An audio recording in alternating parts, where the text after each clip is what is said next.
같이 운동하도록 하겠습니다. 같이 운동하겠습니다. 인간에게는 선한 요소도 있고 악한 요소도 있는데 이것이 문제입니다.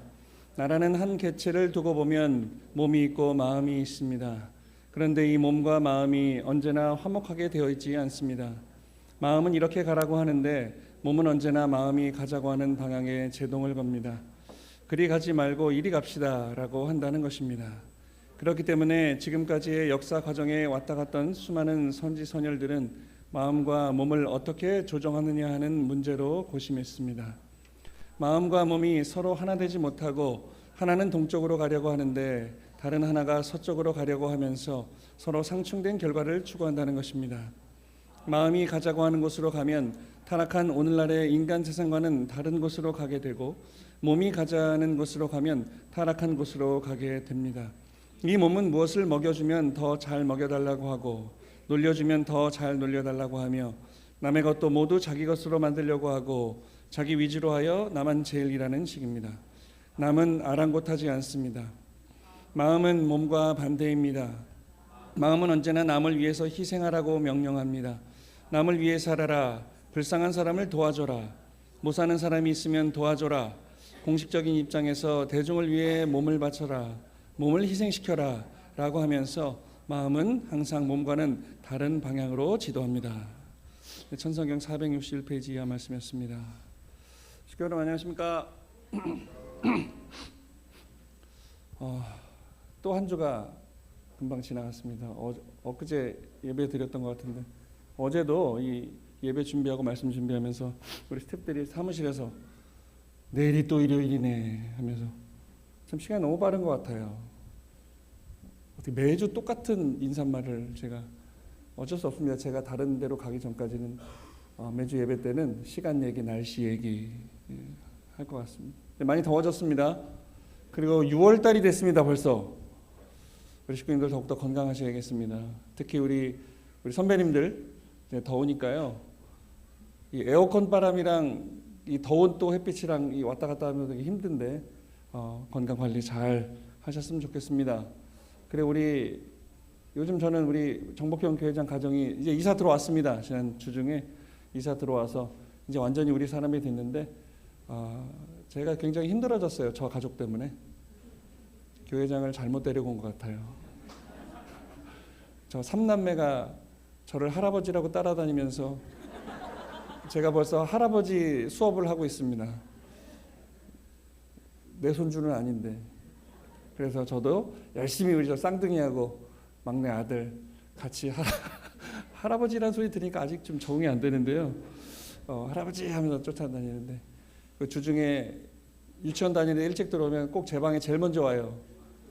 제 방에 제가 실수로 사탕을 몇 개 올려놓은 적이 있는데 그걸 한번 먹더니 제 방은 사탕 공장인 줄 알고 매일 찾아와서 처음에는 쓱 와서 가져가더니 이제 저를 빤히 쳐다보고 묻습니다.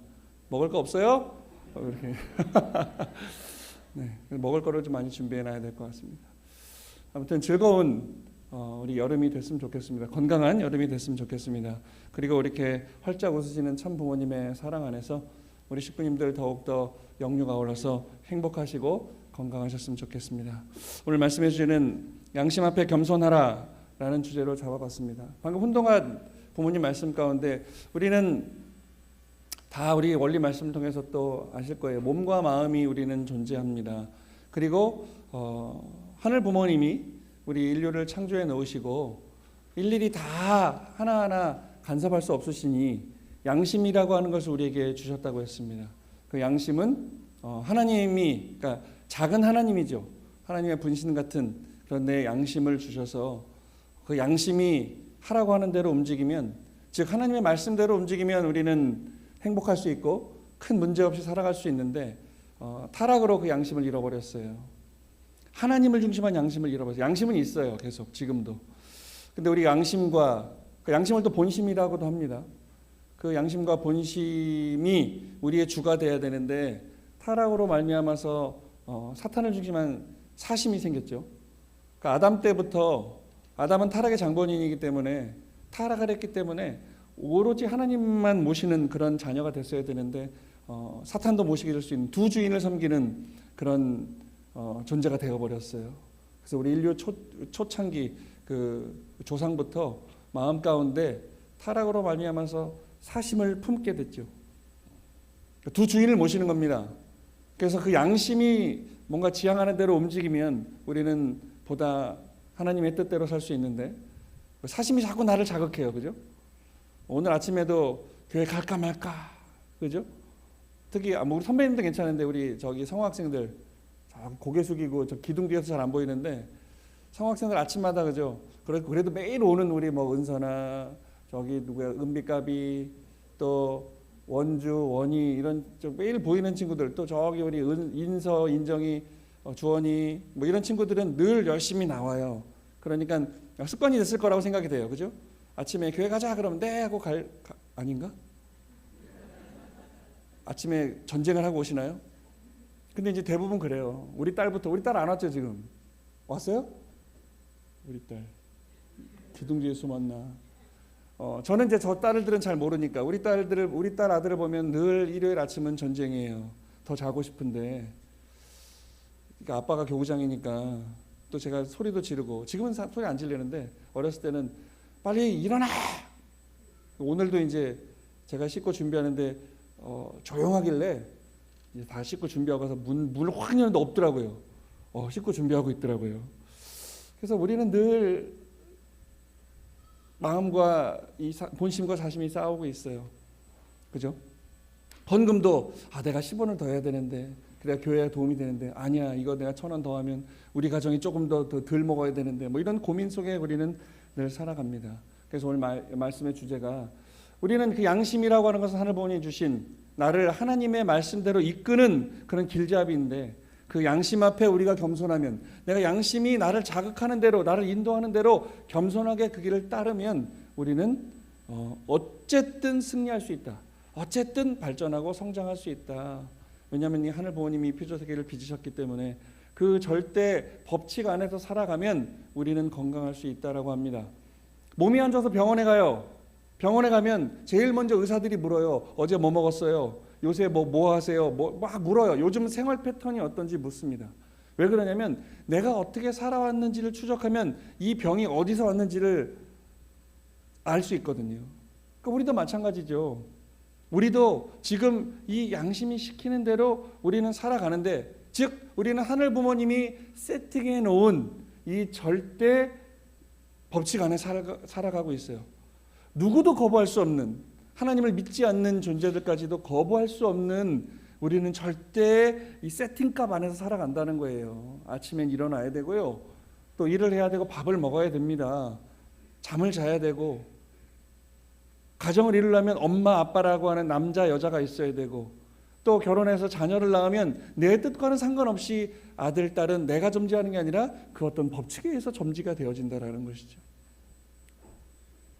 숨을 쉬고 살아가야 되고 우리는 이 두 발을 땅에 붙이면서 살아가야 되고 시간과 공간이라는 이 명제 안에서 우리는 살아가고 있죠. 참 시간이라고 하는 그 명제를 생각해 보면 우리는 참 어떻게 시간을 잡을 수 있는 것도 아니고 눈에 보이는 것도 아니고 하지만 우리의 큰 이 인생의 굴레를 만들어서 우리는 그렇게 시간 안에서 굴러가게 합니다.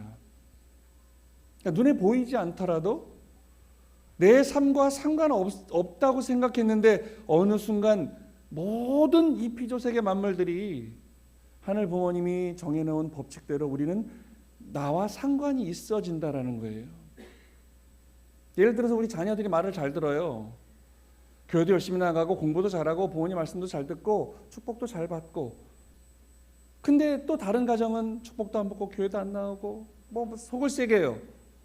근데 그렇게 말을 잘 듣는 자녀들을 한 서너 있는 부모님들은 저 심정을 잘 몰라요. 아니 우리 애들은 이렇게 말을 잘 듣는데 뭐가 그렇게 힘들다는 거지? 근데 어느 순간 내 자식이 말을 안 듣기 시작하면 그제서야 그때 그 식구님이 가졌던 마음을 이해하게 됩니다. 마찬가지죠. 저도 축복받기 전에는 제가 지난번에 말씀드렸지만 어렸을 때 맨날 야구한다고 동네 유리창 다 깨고 다니고 또 동네 골목대장이라 싸움하면 애들 맨날 두드러 패고 다니고 사고를 치고 다녔는데 우리 아버지한테 난 죽었다 했는데 우리 아버지는 저를 뭐라고 하지 않으셨어요. 하나밖에 없는 아들이 기죽을까 봐. 괜찮아. 뭐 야구 같은 거 하다 보면 유리창 깰 수 있어. 괜찮아. 계속 깨고 다녀도 아빠가 다 물어줄 테니까 기죽지 말고 살아. 우리 아빠 같지 않았어요. 근데 제가 아버지가 돼서 생각해 보니까 우리 아버지는 정말 무서운 아버지였는데, 제가 이 원리라고 하는, 그러니까 우리 아버지가 축복 가정으로서 걸어오신 그 길, 그러니까 아버지이기 때문에 자기 나름대로의 어떤 그 아웃라인을 그어놨을 거예요. 우리 삼남매가 이 안에 있어야지, 이걸 벗어나면 정말 무서운 아버지였어요. 낚싯대가, 제가 도둑질했다 걸렸다는 얘기 했었죠. 그 낚싯대요, 부러지지 않는 거거든요. 그게 부러질 때까지 맞았다니까요. 초등학교 3학년 때. 근데 우리가 이렇게 시간이 지났어요. 저는 몰랐는데, 저도 똑같이 목회를 하고 2세다 보니까 나만의 내 아들, 딸은 이렇게 살아야 되라고 하는 아웃라인을 걸어놓고 여기를 벗어나면 아주 무서운 그런 아빠였던 것 같습니다. 그러니까 우리는 누구나 하늘 부모님이 정해주신 법칙 안에 살지만 그 법칙 안에 나만의 법칙이 또 있는 거죠. 그러니까 결론부터 말씀드리건대, 그 나만의 법칙이 하늘이 주신 그 말씀, 하늘이 주신 그 내 양심과 결부되어졌을 때 우리 가정은 선순환이 벌어지겠다. 이 톱니바퀴가 아들, 딸, 부모, 자식 간에 톱니바퀴가 잘 맞아서 우리는 잘 굴러갈 수 있는 가정을 만들 수 있겠다라는 거예요. 그러니까 말씀 오늘 이제 끝내도 돼요. 다 나왔어요. 그러니까 우리는 하늘이 주신 법칙 안에 겸손한 마음을 가지고 거스르지 않고 그 말씀대로 살아가려고 할 때 우리는 건강해질 수 있다. 영유가 올라서. 몸이 아파 보신 분 알 거예요. 내 생활 패턴이 뭔가 잘못됐을 때, 잠 늦게 자고 밤에 야식 먹고 인스턴트 많이 먹고, 그럼 몸이 자꾸 축나죠. 이건 제가 겪어봐서 알아요. 우리 아들, 딸은 식성이 약간 고풍스러워요. 우리 사모님이 뭐 이렇게 몸에 안 좋은 거 안 해주고 몸에 좋은 것만 해주다 보니까. 근데 우리 세대는 좀 알 거예요. 40대, 50대들은 소세지 이런 거 좋아합니다. 그죠? 우리 강청환 회장님 소세지, 스팸 이런 거 좋아하죠. 왜 좋아하냐면요, 우리가 어렸을 때 한이 맺혀서 그래요. 너무 비싸서 먹고 싶었는데 먹을 수 없는 환경이었어요. 우리 시대 때는. 그러니까 지금 우리 또래들은 이제 내 돈으로 사 먹을 수 있으니 쿠팡 같은 데서 막 20개 시키면 싸거든요. 그거 쟁여놓고 밤마다 또 구워 먹으려니까 귀찮아요. 맨밥에 그 떡 그냥 뚜껑 따서 막 먹고 그래요. 건강이 점점 안 좋아지죠. 건강이 안 좋아지니까 병원 가서 우리 스팸 좋아합니다. 그러면 그거 줄이셔야 돼요. 커피 좋아합니다. 커피 안 됩니다. 술, 담배 안 됩니다. 다 안 된대요. 그러니까 우리는 한 번에 망가지는 건 없습니다. 서서히. 우리 신앙도 마찬가지예요. 혹시 여기 식구님들 자녀들을 태어날 때부터 지금까지 성장했으면 생각해 보세요. 서서히 교회와 멀어졌지 한 번에 교회와 멀어지지 않는다는 거예요. 그렇기 때문에 우리는 다시 그걸 회복하고 싶으면 우리 가정 안에 그 반대의 격려를 통해서 회복시키는 그런 노력을 해야겠다. 그래서 우리는 하나님이 주신 그 말씀 안에서 그 겸손함을 가지고 화합하고 사랑하면 우리는 좀 더 승리할 수 있겠다라는 말씀을 드립니다. 누군지 아십니까 혹시? 저기 외국 시골 할아버지 같은데, 이분이 우루과이의 전 대통령입니다. 호세 무이카라고 하는 전 대통령이에요. 이분을 뭐라고 칭하느냐? 별로 대통령처럼 안 보이죠? 근데 대통령 재임 기간에도 이렇게 살았어요. 이분이 2010년도부터 2015년까지 5년 동안 우루과이 대통령을 했는데, 전 세계 사람들이 이분을 삶을 되돌아보고 존경하는 마음을 가져서 이 호세 무이카 대통령의 앞에 부는 닉네임은 이겁니다. 세상에서 가장 가난한 대통령이다. 대통령이면 적어도 남미의 대통령이면 얼마나 더 착복할 수 있거든요. 다 막 내 멋대로 법을 만들고 그랬잖아요. 아르헨티나도 굉장히 잘 사는 나라였는데 대통령이 막 다 착복하고 비리를 저질러서 지금 되게 힘든 나라가 됐거든요. 남미의 대부분 나라가 그렇습니다. 근데 우루과이 대통령인데 세상에서 가장 가난한 대통령이에요. 왜 그러냐면 이분은 1935년생입니다. 나이도 많아요. 94년부터 우루과이 하원의원 하셨어요. 그리고 99년에는 우루과이 상원의원을 거쳐서 2005년부터 2008년까지 우루과이 농축수산물 장관까지 하셨습니다. 그리고 2010년 3월부터 2015년 2월까지 5년 동안 우루과이 대통령을 지킨 분입니다. 이분이 대통령 재임 기간 동안 타고 다니던 차가 이 차예요. 1987년산 이 풍뎅이 차라고 그러죠. 폭스바겐. 87년산이에요. 이거를 대통령이 됐어도 이 차를 타고 다녔어요. 그리고 아까 첫 화면에 이분은 자기 농장이 있어요. 그 시 외곽에. 자기 농장에서, 대통령궁에서 안 살고 자기 농장에서 출퇴근을 하셨던 분입니다. 어느 날 이런 일화가 있었어요. 출근을 해요. 자기 영부인을 태우고 이제 대통령궁으로 출근을, 시골길을 걸어 출근을 하는데 어느 한 젊은이가 차를 세우더래요. 히치하이킹 하는 거죠. 공장에서 일을 하러 가는데 자기도 시골에 살아요. 근데 그 우루과이 도시로 일을 하러 가야 되는데 차가 없으니 히치하이킹을 하는데 이 썩음털털한 차가 섰대요. 그래서 아이 좀 좋은 차를 탔으면 좋겠는데 에이 그리고 딱 탔는데 대통령하고 영부인이 타고 있더라는 거예요. 그 깜짝 놀랐대요. 그랬는데 어디 가냐? 일하러 갑니다. 그래? 그럼 내가 태워다 줄게 해서 공장 입구까지 이 대통령이 태워다 주셨답니다. 참 놀라운 일이죠. 대통령인데. 대통령이 이런 차를 탄다는 것도 그렇고. 그래서 이 대통령은 재임 기간에도 농장에서 출퇴근을 하셨고 대통령이 타는 좋은 차도 안 타고 이 87년산 자기 차를 타고 다니면서 재산을 조사했더니 신고된 재산이 3억 5천만 원. 자기 농장이 1억 5천만 원짜리 땅값, 자기 농장. 그리고 나머지 2억은 자기 농장에 있는 중장비, 트랙터, 뭐 그런 있잖아요. 뭐 밭 가는 거, 그런 기계, 그런 값이었다라는 거예요. 그러니까 이 대통령은 참 존경받는, 지난번에 제가 프란치스코 교황을 말씀드렸지만 이 대통령도 이런 이야기를 합니다. 돈이 많은 사람은 사치스러운 삶을 살면서도 더 많은 것을 욕망합니다. 인생에도 중요한 것은 물질적인 풍요가 아니라 삶을 누릴 수 있는 시간입니다. 라고 이야기해요. 이 대통령이 이런 이야기합니다. 소유에 관한 개념을 이야기해요. 왜 그렇게 대통령인데 힘들게 살려고 합니까? 떵떵거리면 살아도 되는데 왜 이렇게 가난하게 삽니까? 하니까 이런 말씀을 합니다. 나는 가난하지 않다. 대통령이 됐든 내가 농장 주인이든 상원 의원이든 국회의원이든 장관이든 나는 단순하게 살 뿐이다. 사람이 사는 데는 그다지 많은 것이 필요하지 않다라는 말씀을 했던 대통령입니다. 그리고 굉장히 국민에게 사랑을 받았습니다. 28년 된 낡은 자동차를 타고 다녔고 당신이 받는 월급의 90%를 기부했습니다. 그리고 자기는 시골에서 왔다 갔다 했다 그랬죠. 그 대통령궁을 노숙자들한테 내줬어요. 집이 없는 사람들한테 대통령궁에 들어와서 살아라. 이거는 교황도 못한 일입니다. 그 어떤 누구 대통령도 대통령궁을 노숙자들한테, 그리고 고등학교도 안 나왔어요. 근데 이 삶을 통해서 진정한 의인이고 철학자다라고 불렸던 대통령이기도 합니다.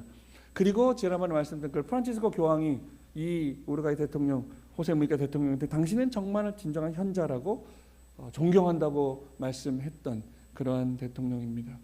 그럼 어떻게 이렇게 청렴하고 겸손할 수 있을까요?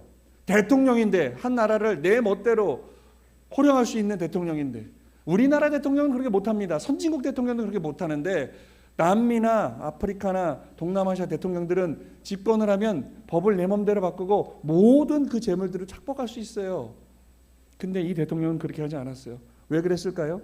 이 대통령이 이런 인터뷰에서 이런 얘기를 합니다. 나의 마음이 원하고 하라는 대로 행동했다 이거예요. 본심이 시키는 대로 나는 실천했다. 이분은 아마 카톨릭 신자일 겁니다. 남미니까.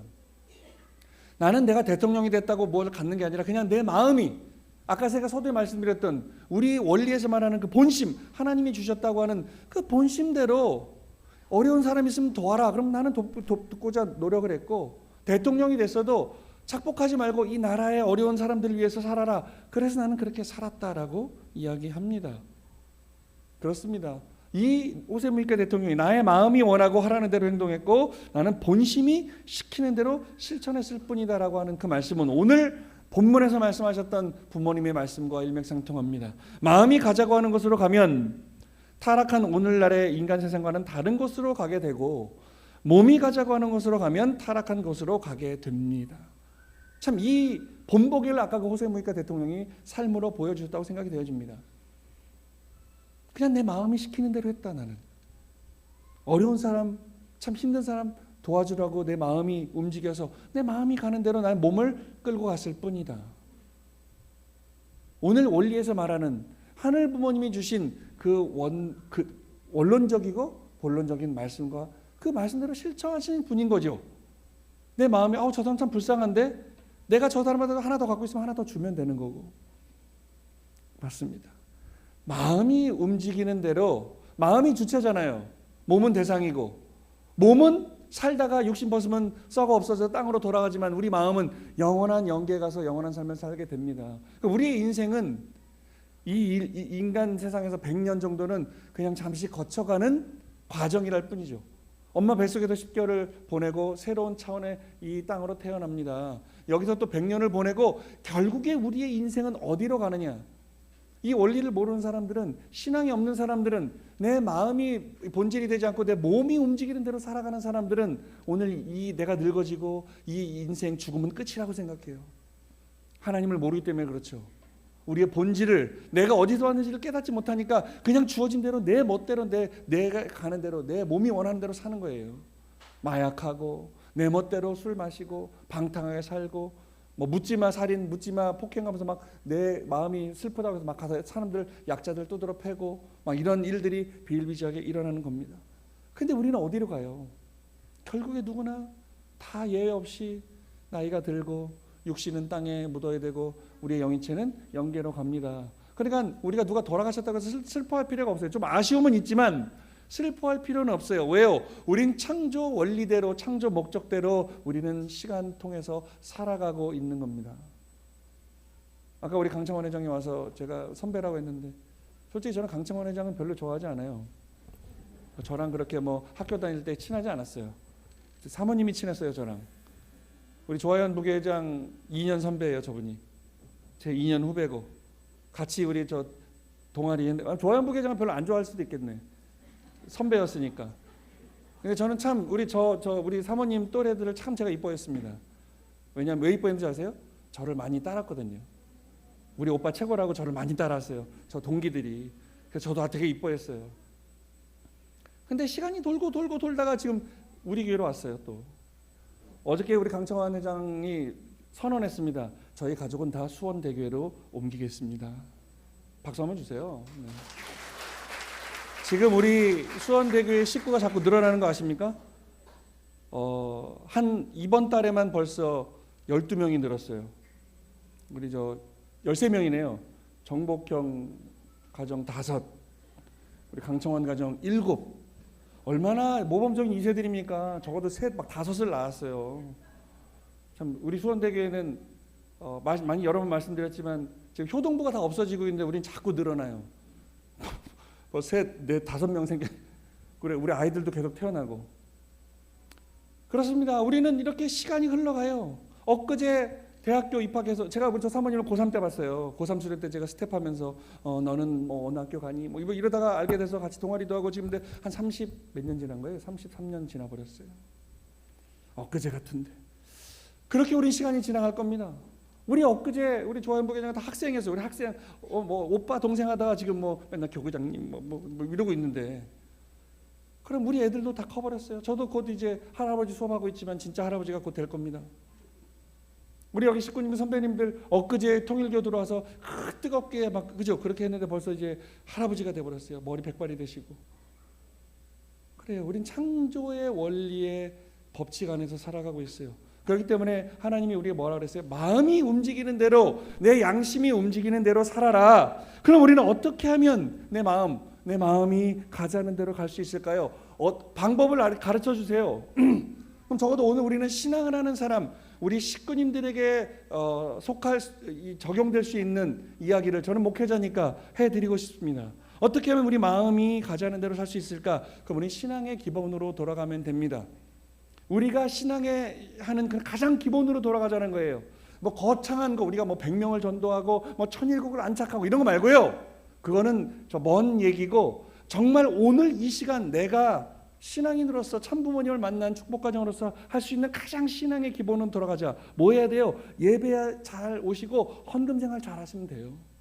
이게 돈 많이 내라는 얘기가 아니에요. 오해하지 마세요, 식구님들. 제일 기본이 뭐예요? 신앙의 기본. 예배와 헌금 생활이에요. 예배를 통해서 와서 기도하시고 말씀을 듣고 일주일을 정화시키는 거예요. 아, 내가 일주일 이렇게 살았지. 오늘 우리 목사님이 이렇게 마음이 가는 대로 하니까 다음 주는 내가 정말 한번 내 본심이 움직이는 대로 살아봐야지. 라고 하는 일주일의 지침을 이 예배를 통해서 제 입술이 아니라 하늘 부모님의, 참부모님의 그 심정을 통해서 우리는 교육을 받는 겁니다. 그리고 감사합니다. 일주일 동안 내가 먹고 마시고 세상에서 일을 하고 돈을 벌고 했으니 이 모든 것들이 하늘 부모님이 세팅해 주신 천국 생활인데, 내가 참 하늘 부모님이 마련해 주신 이 지상에서 돈을 벌었으니 100%는 다 드리면 제가 먹고 살 게 없잖아요. 그러니까 10의 1조를 하는 거예요. 10%를 내가 하늘 앞에 드림으로 말미암아서 100% 다 드렸습니다라고 하는 조건을 세우는 것이 바로 11조 헌금입니다. 그리고 일주일 내내 건강하게 큰 탈 없이 잘 지내게 해주셔서 감사합니다. 그래서 주일 헌금, 감사 헌금을 하는 거거든요. 한번 열심히 한번 해보세요. 액수는 정해져 있지 않아요. 1,000원을 하셔도 되고 100원을 하셔도 돼요. 그럼 하늘 부모님은 야 이놈아 너는 돈 좀 버는 놈이 그 1,000원이 뭐냐, 그런 하나님이 아니라는 거예요. 그 1,000원은, 그 100원은 하늘 부모님한테는 1,000억과 억만과 같은 하늘 부모님과 하나 되는 매개체라는 거죠. 제 애기들 보니까 아까 저기 주일학교 헌금 보니까 평균 다 1,000원 하더라고요. 1,000원. 농담으로 한 10만 원 해야 되는 거 아니야? 막 그랬는데 1,000원. 그 1,000원도 거의 다 정성스럽게 넣어서, 물론 엄마가 주는 거겠죠. 엄마가 주는 거 넣어서. 그러니까 그걸 훈련 받는 거거든요. 그러니까 그냥 돈만 주지 마시고 우리 부모님들 이 1,000원을 주시면서 봉투에 넣으면서 헌금을 해. 이거는 네가 일주일 동안 우리 하나님이 우리를 행복하게 건강하게 지켜주셨기 때문에 감사함의 그 표현이야 라고 하는 감사한 마음을 가질 수 있게 그렇게 교육하고 이 헌금을 하게 하시면 우리 아이들은 100% 흡수합니다. 흡수하게 돼요. 그렇습니다. 그럼 첫 번째로 우리가 왜 예배와 헌금 생활을 잘 지켜야 되느냐? 타락한 환경권에서 생활하고 있기 때문에 그렇습니다. 우리는 늘 일주일에 한 번 예배를 드리지만 사탄의 환경권에서 살아가고 있어요. 많은 유혹과 많은 악의 요소들을 맞닥뜨리고 살고 있어요. 뭐 교구장인 저는 안 그런 것 같습니까? 저도 얼마나 많은 유혹이 있는지 몰라요.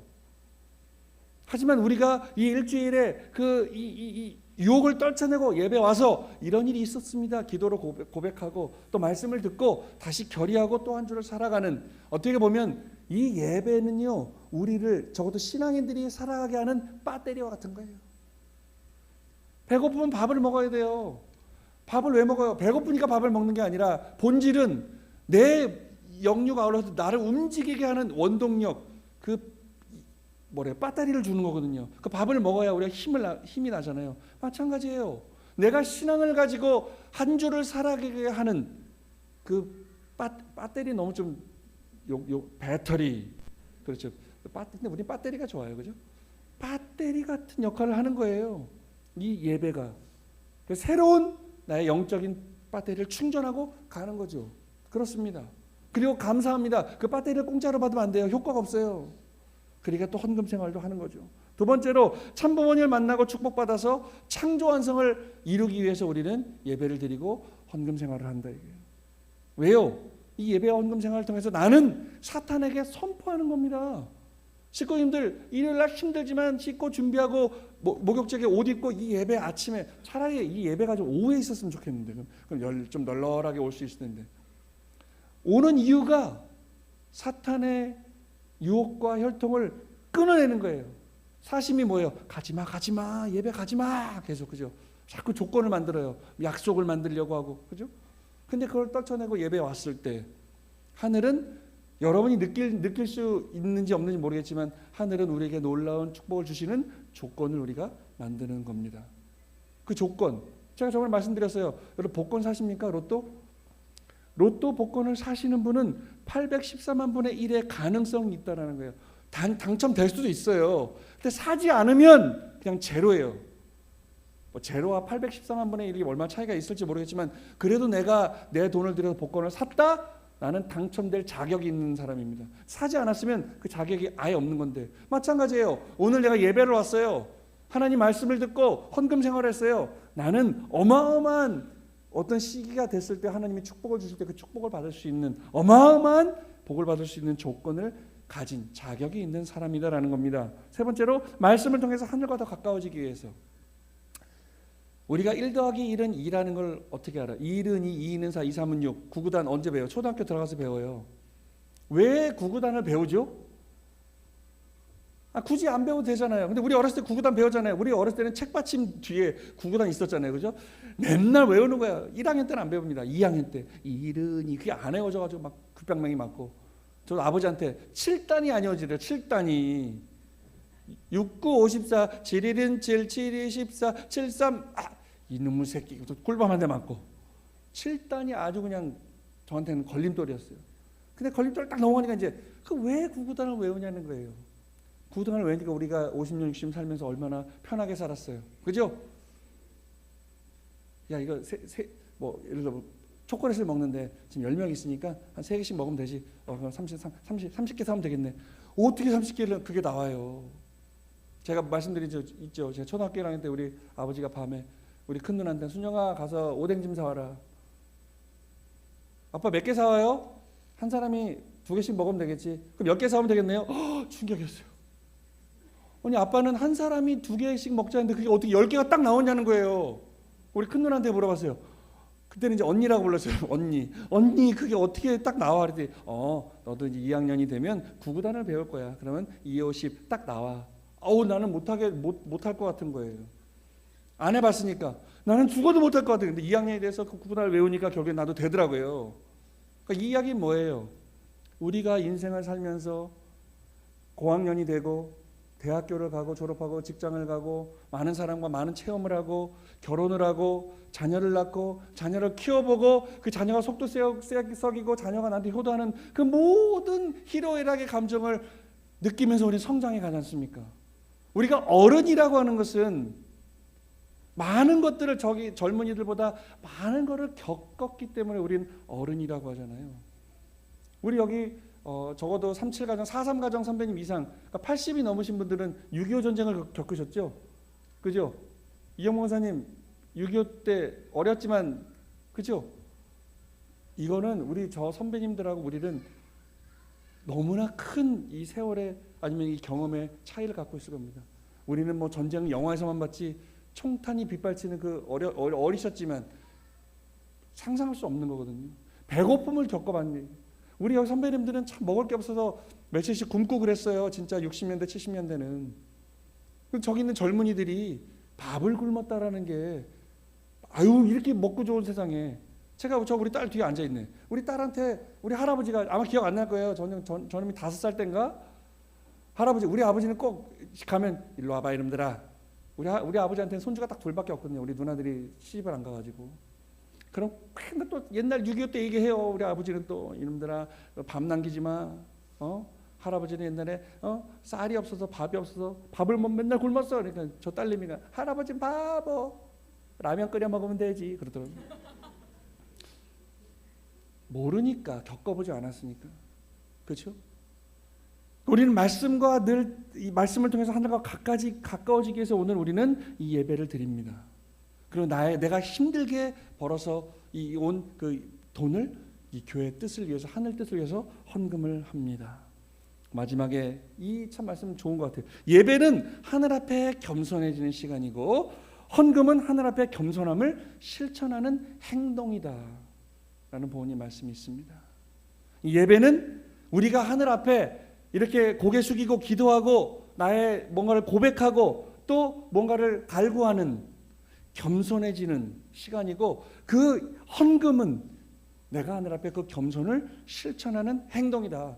내가 예를 들어서 이런 거예요.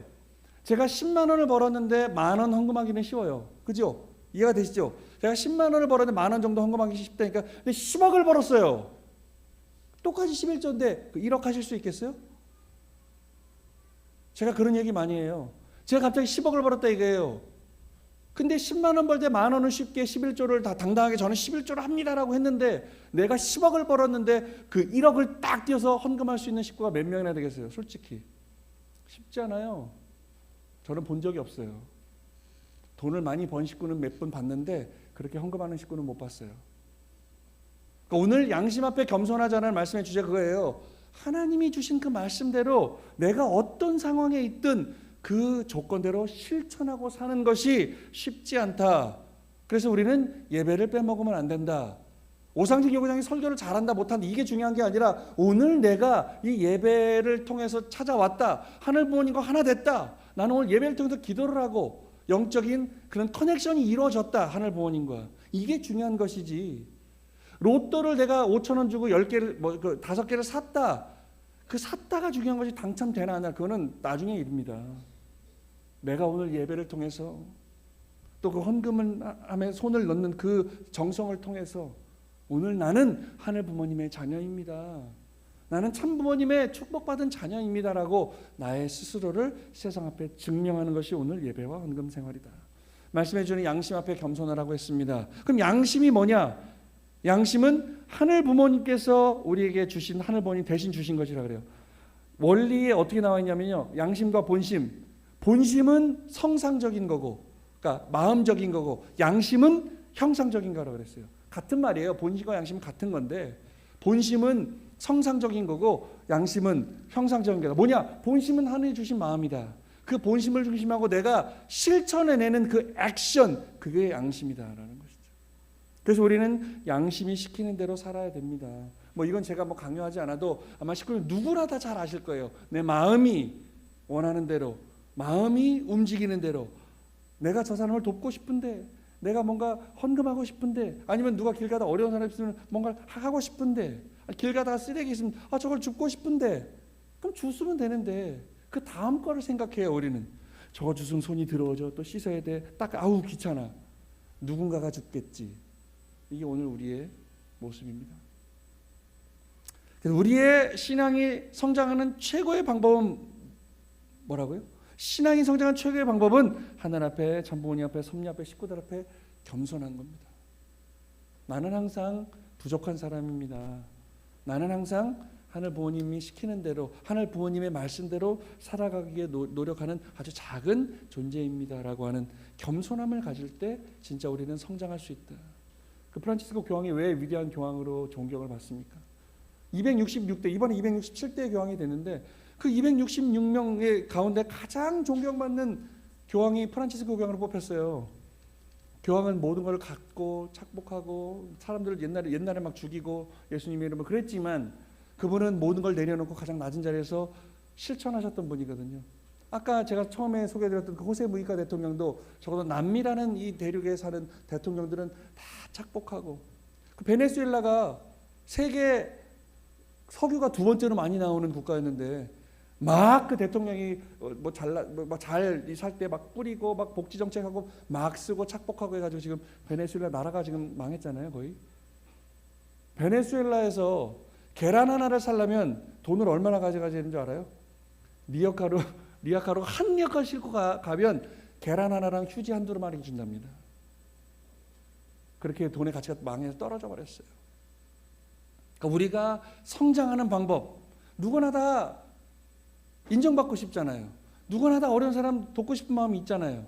TV에 무슨 뭐 아프리카에 누가 죽어갑니다 그러면 그 뭐 ARS 기부해 주십시오 다 하고 싶잖아요. 마음 저도 그래요. 다 하고 싶은데 내 사심이 나를 막아. 아이 너 몇 개 하고 있잖아. 뭘 또 해. 그만해.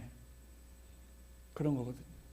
지금 우리 현실에 어려운 현실들이 많아요. 일본 교회도 힘들고 지금 우리나라도 어렵잖아요. 그러니까 지금 막 이상한 유언비어들이 많이 나와요. 그러니까 우리 식구님들 흔들리지 않았으면 좋겠어요.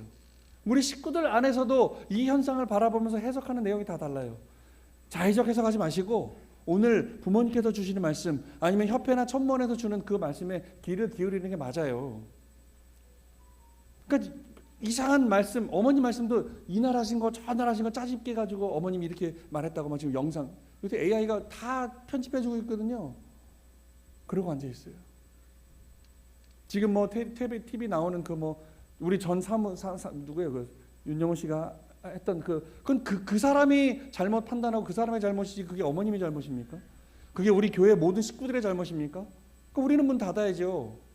그런 게 아니라는 거예요. 식구님 너무 절망하지 마시고 그냥 우리는 뜻 앞에 섭리 앞에 할보니 앞에 늘 감사한 마음으로 겸손한 마음으로 꾸준히 신앙 지키시고 흔들리지도 마시고 생각해보면 사탄이 있어요 없어요? 있잖아요. 그죠? 사탄이 존재하지 않습니까? 우리를 자꾸 지금 이 섭리의 마지막 발악을 하고 있는 우리를 흔들고 있는 거예요. 이 통일교인들이 축복가정들이 원죄 없이 육체를 하늘 부모님 혈통 갖고 태어난 이 요놈의 새끼들이 잘 되면 내가 죽는다. 그러니까 사탄은 목숨 걸고 지금 우리를 막으려고 하는 거예요. 이해가 되세요? 사탄은 목숨 걸고 섭리하고 있어요. 사탄의 섭리를. 왜? 자기가 소멸되게 생겼거든요. 근데 우리는 목숨을 걸고 참부모님 말씀대로 살아가고 있냐는 거죠. 질 수밖에 없어요. 우리는 사탄한테 질 수밖에 없어요. 왜? 사탄은 목숨을 걸었는데 우리는 적당히 하고 있거든요.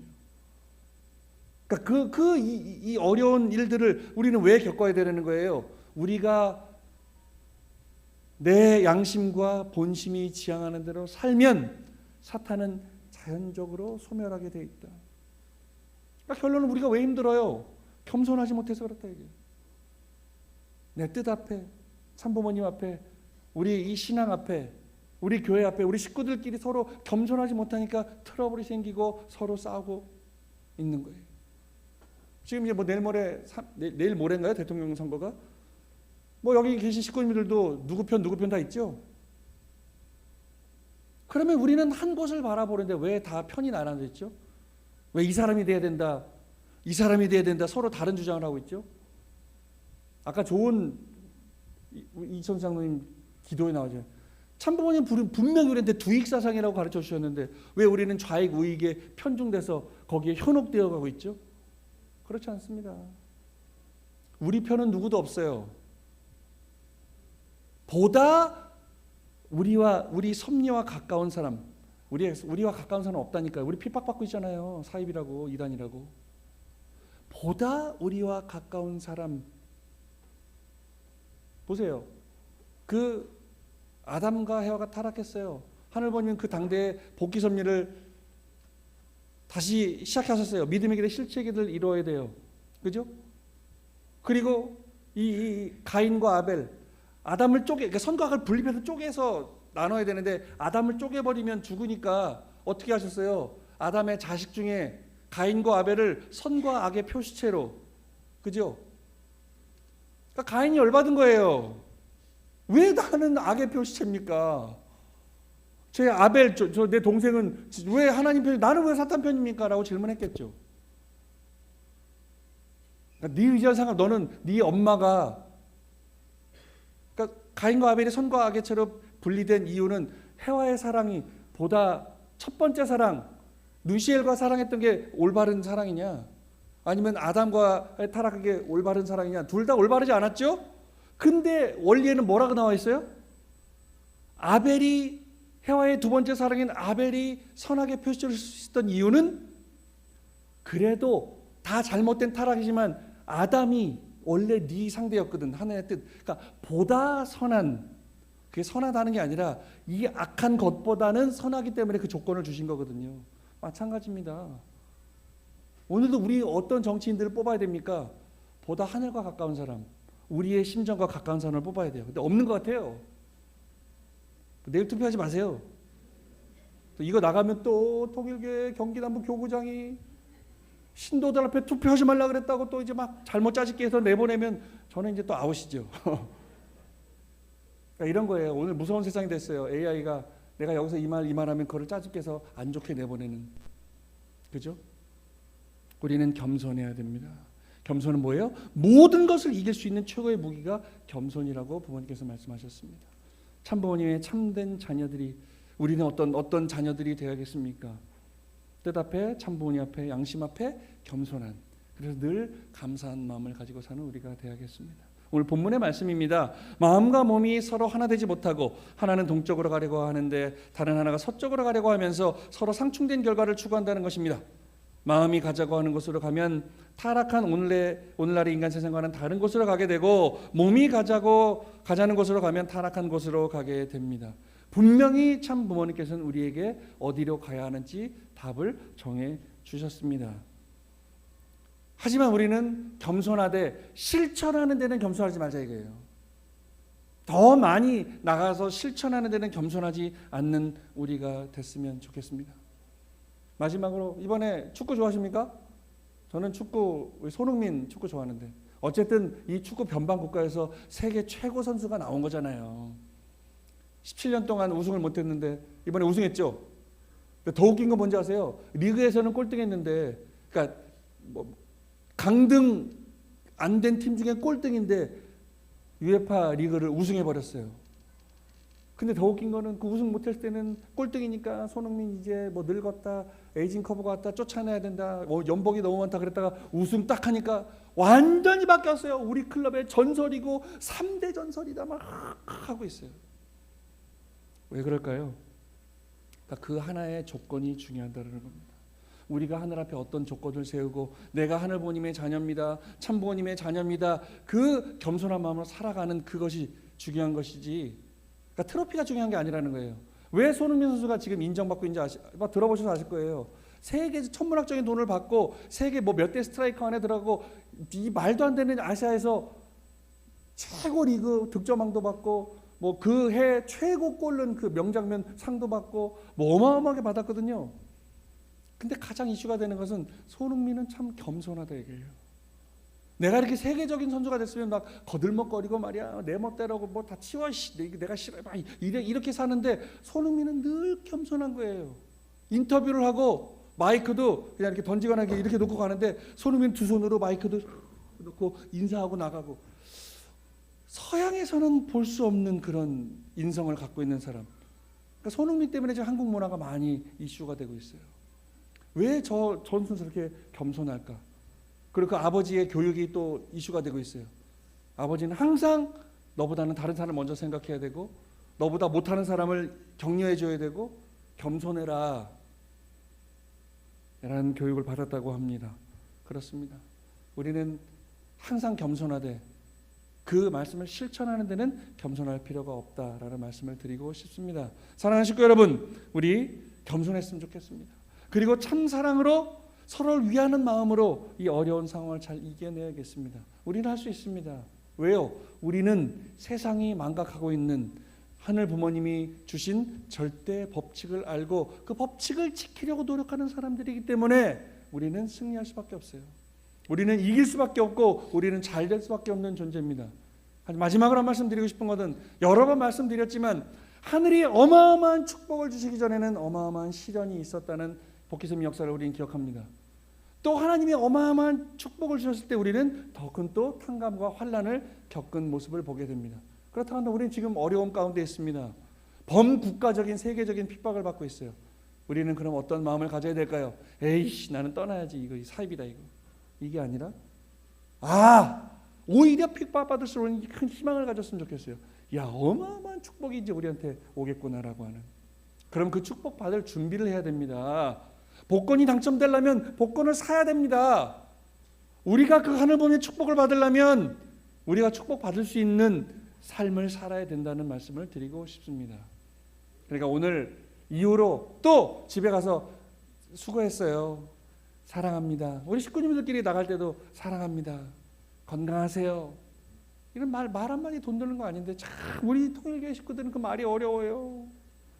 사랑합니다, 어려운 말 아닌데 가끔 제가 저쪽 교회 있을 때 우리 이제부터 인사를 사랑합니다로 합시다 그랬더니 에이, 나 뜨겁대요. 사랑합니다, 사랑합니다, 얼마나 좋아요. 그 사랑합니다 말 듣고 싫어하는 사람 없어요. 사랑합니다, 사랑도 안 하면서 이런 사람 없다. 우리 여자분들한테는 오늘 아름다우세요 그러면 우리 교구장님 또 헛소리 하는구나, 이런 사람 없어요. 별로 내가 오늘 평소랑 똑같이 왔는데 우리 교구장님이 인사치레를 하는구나, 그래도 기쁘거든요. 이쁘다고 남자들한테는 오늘 잘생겨 보이는데, 다 기분 돈 드는 거 아니거든요. 거기서 또 시작된다 라는 말씀을 드리고 싶습니다. 그래서 우리 더욱더 좀 겸손한 마음으로 우리 잘 성장해 나가는 우리 수원대교회 식구들이 되시길 바라겠습니다. 기도하겠습니다. 존귀하신 하늘 부모님, 사랑하는 천지인 참 부모님, 감사합니다. 오늘 이 성일 예배를 통해서 오늘 우리가 또 종적으로 하늘과 맞닿을 수 있는 그러한 환경을 저희에게 주심에 진심으로 감사를 드립니다. 수많은 사람들이 세상에는 살아가지만 아직도 하늘 부모님을 제대로 알지 못하고 참 부모님을 알지 못하는 그러한 오늘 현실을 바라보게 됩니다. 예수님이 왜 2000년이라는 시간이 지나고 카톨릭과 기독교, 개신교가 많이 성장하고 수많은 종교들이 흥했지만은 아직도 우리를 빚어주신 하늘 부모님을 제대로 알지 못하는 그런 청맹관야도 같은 모습을 보게 됩니다. 그렇다고 한다면 소수의 무리지만 우리가 그 보내주신 참부모님을 만났다고 한다면, 그런 참부모님의 말씀을 통해서 하늘 부모님을 제대로 알았다고 한다면 우리는 그런 삶을 살아가는 우리 축복가정들로 한 걸음 더 나아갈 수 있도록 축복해 주시옵소서.